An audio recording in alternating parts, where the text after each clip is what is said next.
Hello bachcho, so let's read this question. The question is, a particle covers half of its total distance with speed v1 and the rest half with speed v2. Its average speed during the complete journey is. ठीक है, तो question का एक particle है जो कि अपनी आधी डिस्टेंस क्या कर रहा है, आधी डिस्टेंस कवर कर रहा है v स्पीड से और v1 स्पीड से, और बाकी की आधी जो डिस्टेंस है उसने कवर की है v2 स्पीड से। तो हमसे पूछा है पूरी जर्नी में एवरेज स्पीड क्या होगी।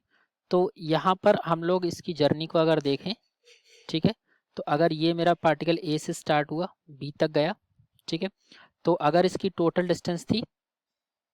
अगर इसने हाफ डिस्टेंस, अगर ए से सी तक की हाफ डिस्टेंस है वो इसने एक्स कवर की है, ठीक है, जो रिमेनिंग डिस्टेंस हुई वो भी कितनी हो गई एक्स, वो भी हो गई हमारी एक्स, ठीक है। तो पहली जो इसने स्पीड से कवर की है v1 स्पीड से, ए से सी तक स्पीड v1 है, तो बाकी उसने कवर की थी v2 स्पीड से। हमें एवरेज स्पीड बतानी है पूरी जर्नी में कि वो ए से बी तक की उसकी कितनी स्पीड रही है, ठीक है। तो लेट्स राइट आवर की कंसेप्ट। तो हमारा यहाँ पर जो की कंसेप्ट है, तो की कंसेप्ट है हमारा एवरेज स्पीड v एवरेज, और average speed is given by, it is given by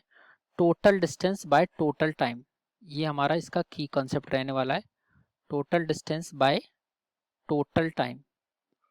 ये हमारा एवरेज स्पीड का फॉर्मूला है। अब हम लोग क्या करते हैं, पहले एसी वाले पार्ट के लिए स्पीड निकाल, एसी वाले पार्ट के लिए हम लोग एसी वाले पार्ट में अगर स्पीड लगाएं तो एवरेज स्पीड जो हमारी बन रही है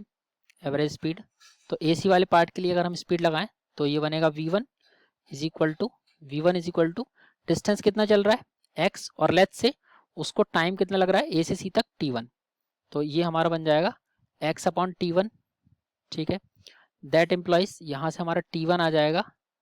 x बाय v1। सिमिलरली जो हम लोग b से c तक, सॉरी c से b तक हमारा स्पीड है v2 और डिस्टेंस उसका कर रहा है t, और डिस्टेंस ने ट्रेवल किया अगेन x, तो अगर मैं c से b तक का टाइम t2 मानूं तो वो आएगा मेरा x बाय v2, ठीक है। Same logic, I have not written the same thing again कि v2 is equal to x upon t2 and all, सेम चीज आने वाली है,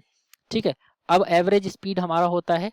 total distance by total time. अब ये हम पूरी जर्नी में लगा रहे हैं ए से बी तक, तो ए से बी तक टोटल डिस्टेंस उसने कितनी चली है एक्स प्लस एक्स, ठीक है, ए से सी तक की एक्स और बाकी सी से बी तक की एक्स,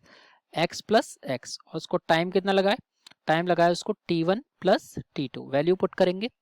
x प्लस एक्स बनेगा 2x अपॉन t1 है आपका x upon v1 plus x upon v2। LCM जब हम लोग इसको सॉल्व करेंगे तो ये बनेगा 2x अपॉन इसका एलसीएम आएगा v1 इंटू v2 अपॉन, इसको ऊपर सॉल्व करेंगे तो x into V two plus x into V one, ये 2v1 v2 ये ऊपर जाएगा, 2v1 v2 हमारा ऊपर जाएगा, तो ये बनेगा 2 इंटू एक्स इंटू वी1 v2 अपॉन डिनोमिनेटर में बनेगा x v2 plus X V one, X common निकाल सकते हैं तो ये बनेगा v2 प्लस वी1, एक्स से x होगा कैंसिल, हमारा v एवरेज आएगा, एवरेज स्पीड आएगा 2v1 v2 upon v1 plus v2 upon v1 plus v2, जो कि है हमारा ऑप्शन नंबर 2v1 v2 यानी कि ऑप्शन नंबर बी हमारा करेक्ट है। तो वी कैन से हमारा ऑप्शन बी जो है that is correct option. So I hope you have understood this question.